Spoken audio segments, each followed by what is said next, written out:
Series, it's cybersecurity headlines.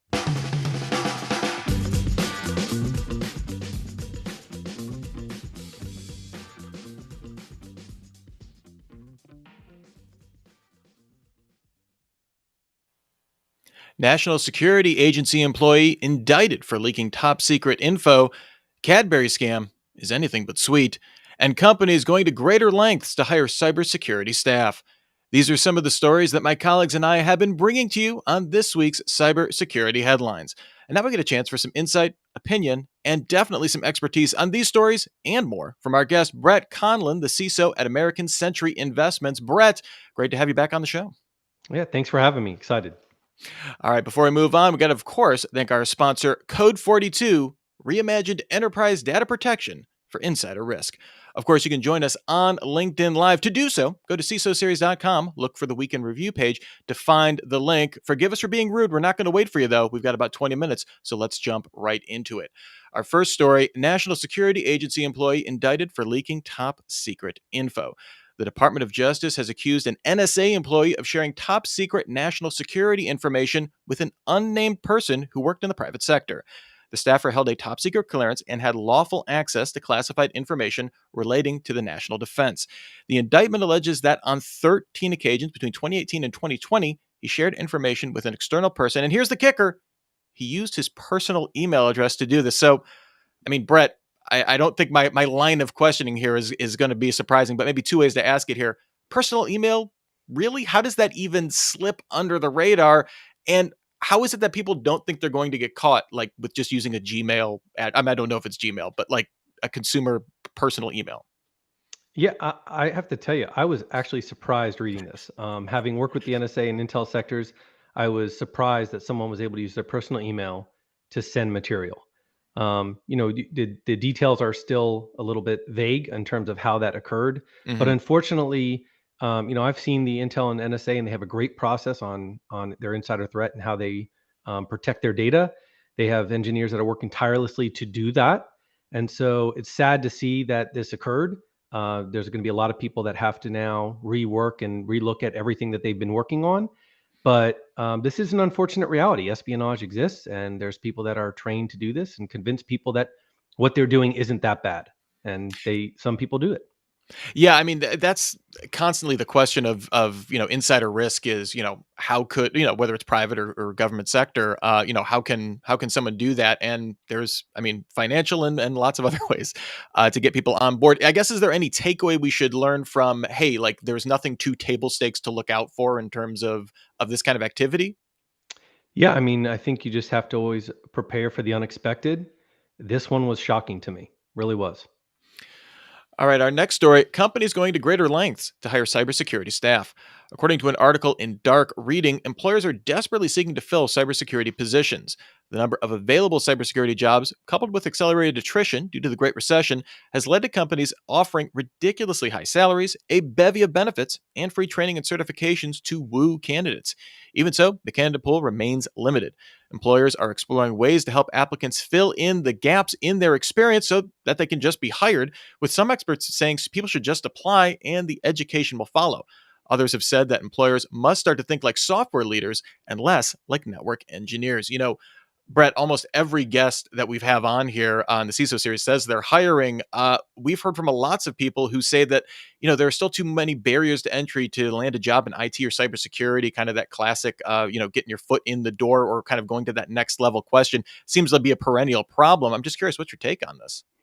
Yeah, this pains me to see still that we're having this discussion. It's been going on for many years now. And I still look at the postings that are out there, and I'm going to be telling you I'm hiring, but the postings that are out there still seem very unrealistic. You're looking at qualifications that typically the people on your staff today don't have, and you yourself might not have that. So I really think until we start seeing people take the approach of let's find the right candidates that don't necessarily have to have a cybersecurity background, but have a passion for learning, they have the great people skills, then the technical and security side can be taught. So I look for companies that are open to or already have the internship program set up. How are they working with experienced professionals? And what does that look like with the colleges coming out? And then also, how are they bringing in the veterans that we've seen, and how they bring those candidates in? So if those areas are not open to you, then you've already limited a great talent pool. And until I start seeing that change, I think it's the same problem that we've had. We're just unrealistic expectations, and we're going back to the same pool of candidates. Is I mean, if this isn't the moment where we learn this, where there's kind of unprecedented labor shortages, or at least labor reshufflings, like is nothing ever going to get through, or is this the moment where, yes, these battleships take a while to turn around how they operate, but eventually there'll be a security situation that'll be so acute that there's going to be no choice? I almost feel that when you have the security situation, now you have to lean on the people who have the experience. Hmm. Um, I'm shocked that it took COVID to get a lot of these security professionals, and even in my industry, to consider remote work. You didn't have to pay the crazy salaries. You just had to offer that work-life balance, and letting people work from anywhere provided a lot of talent pool coming in. All right. Well, definitely something we're going to be keeping an eye on as we see new studies and stuff out there. So keep it tuned to cybersecurity headlines for the latest. Next up here, Cadbury scam is anything but sweet. Users on Facebook and WhatsApp are reporting a new scam that promises free Easter basket of Cadbury eggs. Who could say no? Evidently, some people actually can't. As you would expect, clicking on the link would claim to give you your free basket. It actually takes you to a page where you have to share personal information. Doesn't appear that the page installs any malware directly, just looks like general kind of phishing fodder, as it were. Cadbury has confirmed it's aware of the scam and is taking action to resolve the issue. So the security team at Cadbury is on it. Kind of online scamming 101 here. Nothing new about what they're doing here, though drives home the point that people continue to be suckered in by these types of offers at home and at work. And where I think this warrants a little bit of discussion is increasingly that's the same space. Are we at the point where we just have to accept that a percentage of people will always fall for these types of tricks? Or is there anything more we can do? I think so. I mean, they only have to get it right once. We've got to get it right every time. So to sit there and think that you're going to treat your entire workforce, um, and convince them that they're never going to fall for this is unrealistic. These are people whose full-time job is to figure out how to trick everybody. Um, I think the one takeaway from this story is we hear a lot about how phishing uses fear tactics to get you to take action. But what you're really starting to see is another tactic now, where they're using the holidays and the thought of a gift card or something free, and getting people to then engage. And you offer free swag or gift cards, you'd be surprised how many people put their training to the side. So this just comes back and reinforces that we can't really stop doing our awareness training. We really have to stay on top of what we're telling our employees and really what you're saying at home. So you saw scams pop up around Ukraine. You're going to see more pop up around the 4th of July. Vigilance pays off for you, and it will not pay off for the scammer. So keep that in mind. And as Jonathan Waldrop points out in our LinkedIn stream, free stuff is always never free. Good words to keep in mind there. Next up here, Russians increasingly turning to Western news. Cloudflare recently published data showing that people inside Russia are increasingly circumventing domestic blocking to get news from Western sources. Russia has, of course, blocked direct access to Western media and social networks, but as some had feared, has not at least yet isolated the country from the global internet. In March, the most downloaded mobile apps in Russia included VPN tools, Telegram, and Cloudflare's DNS resolver, Warp, or 1.1.1.1. By looking at Warp data, Cloudflare saw a precipitous rise in Russia-based use, with most DNS lookups involving large French, British, and US-based newspapers. So, Brett, we've been covering this as an ongoing story, but, all wars have always included a battle over control of information and messaging between the parties. This war seems to involve unprecedented amounts of active participation by the public sector. Think an example of Starlink providing internet access, for example, just completely modifying the narrative from what we're used to seeing. In fact, in this case, we see Russian people are accessing Western news and they knew that it was available in the first place. It kind of seems to hint that there are types of internal cracks that can quickly erode potentially support for a war effort. I'm curious what your observations are just kind of on this whole, three-sided war situation with private sector kind of coming in as the third side. Yeah, obviously what's going on in Ukraine is awful. But to sit there and say that it took war for people to start actually downloading tools that they probably should have had already. How many times have we been telling people to use VPN when they're surfing the internet if they want to have privacy around that, to Mhm. use secure messaging? But I think that this just goes down to show, like you said, the other article that we'll talk about here in a little bit, of the internet is a vital source of information, and with that comes disinformation. And so what we're seeing here is we have citizens who are looking for other ways to find out what is really going on in their country. We know that they're getting hit with a lot of disinformation in Russia. So what are they looking towards? And they're using the tools that not only keep them safe, but allow them to bypass the controls that Russia's putting in place. All right, well, before we move on, we have to spend a few moments with our sponsor. It's our pleasure, Code 42. It's not just about data leaving your company. What about the data coming in? Along with departing employees, new talent is also actively joining your organization. This poses cybersecurity challenges since they could be knowingly or unknowingly bringing data from their former company into your network. Code 42 Insider is an insider risk management SaaS that provides a comprehensive understanding of your data exposure and shows which activities require security intervention. Learn more at code42.com/show me. All right, our next story here, MailChimp hit with a breach. This one was one of the more surprising ones, kind of the proof of knock-on effects from getting good intel. We reported this week about Trezor wallet owners receiving phishing emails. Now we know where those came from. Email marketing firm MailChimp disclosed that hackers gained access to internal customer support and management tools through social engineering, obtaining personal information that was subsequently used in those phishing attacks and seemingly several others. Overall, 319 accounts were accessed with audience data exported. API keys were also obtained for an unknown number of users, which have since been disabled. In this case, customers in the cryptocurrency and finance sectors were targeted. Once again, social engineering stories seem, again, one of these stories that there's an internal fallibility here, perhaps. Kind of echoes the Cadbury Easter egg scam story we just covered. Humans falling prey to confidence tricksters, offering either, free stuff or just playing into, social expectations to get access. We tend to focus a great deal on technological skills, but it seems that we need also some people intellectual skills, critical thinking to get people to focus more on the wetware alongside the hardware. I'm curious, Brett, your thoughts just on this MailChimp situation.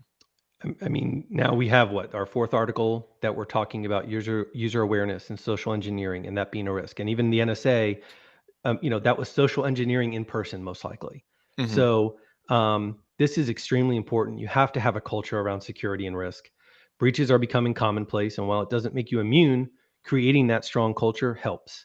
So I want to see a lot of transparency around what occurred. I think Equifax and Jamil have done a great job post breach on creating that transparency and pushing other companies to strive for that transparency.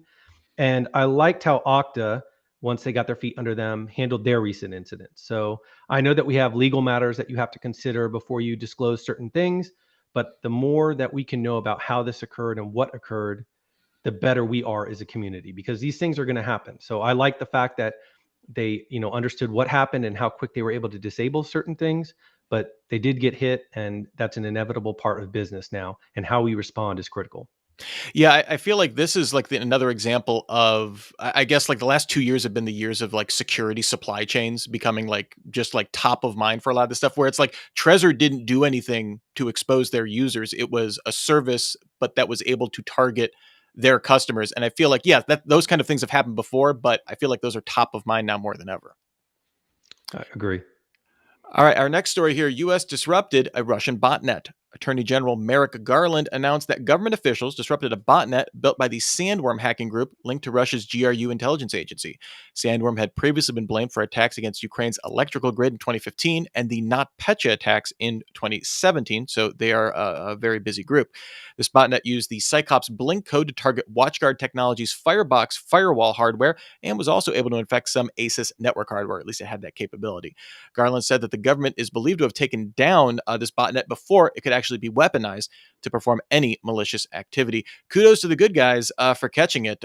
Definitely sounded like could have been quite nasty. NotPetya, of course, still looms large in the history of cyber attacks. Anything in particular about this Sandworm attack that worries you, Brett? I think it should worry everyone. Your executives and board should be aware of this if they're not already.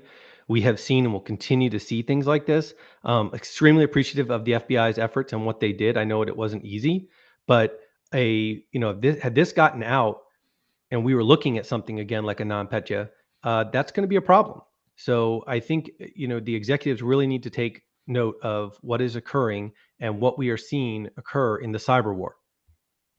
Yeah, it's interesting that this, in this environment, we are seeing this explicit of an action. Like, I don't even know if this would be something that we might not even hear about a couple of years ago. And to kind of have, Merrick Garland, publicly announcing it feels like a very substantial shift in how the government talks about these types of threats and just how, I guess, they're not under the obscurity of backroom cyber operations slash diplomatic efforts. I guess when there's a hot war going on, that kind of changes things. Next up here, Twitter shadow bans Russian government accounts.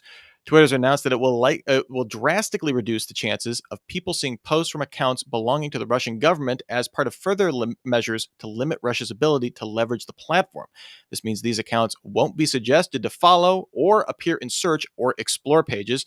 They're also going to be removing tweets that contravene the Geneva Conventions regarding prisoners of war, and that's across all sides in this conflict. They're going to be specifically looking for those. So, Brett, I'm sure when these social media technologies like Twitter's and others were first developed, getting into the weeds in the Geneva Convention was far from their minds. But as we referred to in the previous story, this is the technology sector, the private sector, kind of becoming the third side of this war here. In this case, Twitter has most of the world in agreement and taking an active role in determining what appears on its network. And it's kind of comparable to the highly effective ban that we've seen on people like Donald Trump, this kind of deplatforming kind of approach. Are you a little worried that any major social media sites are kind of moving beyond publicly acceptable limits on information like this, or has that already happened, in your opinion? I think it's happened for the most part. Mm-hmm. I am worried. I think that there needs to be better oversight around that. Right now, it's a black box on how they're doing what they're doing. But like all good things, a lot of our great technologies that were developed for good, people find a way to use it in the bad. So we've Mm-hmm. had terrorist cells using social media to their advantage in YouTube and Twitter, Instagram to recruit, to create followings. So Russia has been excelling as a recent using social media to create disinformation. They've been doing it for years, and they've used the good of what social media was meant to do to inflict harm. So I think that cases can be made on both sides, but we have to understand better how the social media giants are going to monitor content. And to me, right now, it's still reactionary. So when something gets to a grave situation, then comes in the social media giant with decisions being made. Mm-hmm. But this is not what the platforms were designed to do. This is not the leadership of those platforms that were meant to truly understand the Geneva Conventions and what exactly how does their platform play a part in that. So I really think that we need to get out of the reactionary phase and create a standard across the board of how we're going to handle these things. Yeah, I completely agree with transparency. And to Twitter's credit, they have been seemingly going very public with a lot of the research they're doing on how they're understanding how misinformation spreads and stuff like that on their platform. Admittedly, again, I agree with you. They're still in a reactionary phase, but hopefully that can open up a forward-facing policy to say, okay, in the advent of a hot war, we're going to like these measures go into place regardless of who the participants are. I feel like it is maybe a way going forward or something like that, where it is a procedure, not a reaction necessarily to that, and everyone can understand that in kind of a transparent way. I think probably would be the benefit long term. Although who knows, with Elon Musk on the board, what we will see going forward with Twitter. Seems to have thoughts on free speech, so we will see. Yeah. Our last story here: Amazon secures rockets for broadband project. Over the next 5 years, 3 new heavy lift rockets will put thousands of satellites into low Earth orbit as part of Amazon's Project Kuiper. The project aims to provide broadband connections using a constellation of 3,236 satellites, which outpaces Starlink, which currently has over 2,300 satellites in orbit already. Amazon says Project Kuiper aims to provide high-speed, low-latency broadband to customers, as well as organizations working in places without reliable internet connectivity. Amazon says its experience in shipping and making products like Echo and Kindle devices will be useful in producing and distributing these. So, Brett, even though I I fight with the mental image of 3,200 satellites, each sitting in space in an oversized cardboard box, blanketed by little plastic air-filled bags. We are seeing another example of next generation infrastructure that, maybe one day we'll think undersea cables look quaint and dated by comparison. And more importantly, perhaps promises to bring internet to those areas of the planet that could not afford to be part of the first wave of kind of access that we're kind of in right now. Do you find a new dominance by internet trillionaires to be a good thing, or maybe something to watch out for? And more importantly, what does your Alexa think? Yeah, I think the part that worries me is how is the Echo and Kindle going to be useful in this piece, right? What is Yeah. actually in that device now? So now I'm going to have to go get rid of it. But I think bringing connectivity to areas that don't have it today is going to fuel innovation. I think that the internet is the new digital economy. I think we saw the importance during COVID when students had to go remote to remote learning. Not everyone had access to the internet that you would think. And so Mhm. now you have a separation of knowledge occurring in the school system. So the more we can get this out across the US and then across the world, I do think there's going to be a lot of good for that. I do also think that, as we've seen with everything that's good, there comes bad with it. So we should also be planning for that. And I think sometimes in the Silicon Valley world and in the tech world, we think about the utopia of the good, and we're not always planning for how can this be used against us. And so we should be definitely thinking about that as we roll this out. But I do like it. Yeah, the unforeseen consequences of scale is like the story of the internet, right? So as you put that into seemingly any place on earth, obviously things are going to crop up, but better than students, to your point, sitting in the parking lot of libraries, because that's the only way they can get online and stuff like that. So we will keep an eye on that, and there are a lot of other companies working in that space as well, besides just SpaceX and Amazon as well. So before we get out of here, Brett, any story that was a thumbs up or thumbs down for you today? Just kind of a story that you reacted strongly to. I'm still pretty upset about the lengths of the hiring for the cybersecurity staff. I just don't think I've seen enough change in this area. We really, really need to look outside the box. We are going to the same talent pool over and over again. And I really have not seen a lot of change in the postings for job descriptions. And that's disappointing to me. Well, Brett Conlon, the CISO at American Century Investments, one, thank you for being on the show. But I heard you were hiring during the course of the show. Where can people find more about you and about some positions in the cybersecurity world? Yep. So we are hiring. If you go to the American Century Investments homepage, you'll look in careers and you'll see some of our positions. And then also contact me on LinkedIn because there's some more positions coming out. One of the Excellent. things that we do really, really well, we have this acronym called SAC, SAC. We strategize as a team, then we assess what we do and apply what we know, and then collaborate with the broader company. And that's been a really successful model as we bring new people in. Fantastic. That's what we like to hear. So check that out if you are interested. Of course, we also want to thank our sponsor, Code 42, Reimagined Enterprise Data Protection for Insider Risk. Reminder, there will be no Super Cyber Friday or Weekend Review next week or the following week, but never fear. Everything will be back on Friday, April 29th. Mark your calendars. It's a great way to close out before those Mayflowers spring up. You can still, of course, get your daily news fix, though, through cybersecurity headlines every single day. We don't take some time off. 6 minutes will get you caught up every single day. Until next week, I'm Rich Straffolino, reminding you to have a super sparkly day. Cybersecurity headlines are available every weekday. Head to CISOseries.com for the full stories behind the headlines.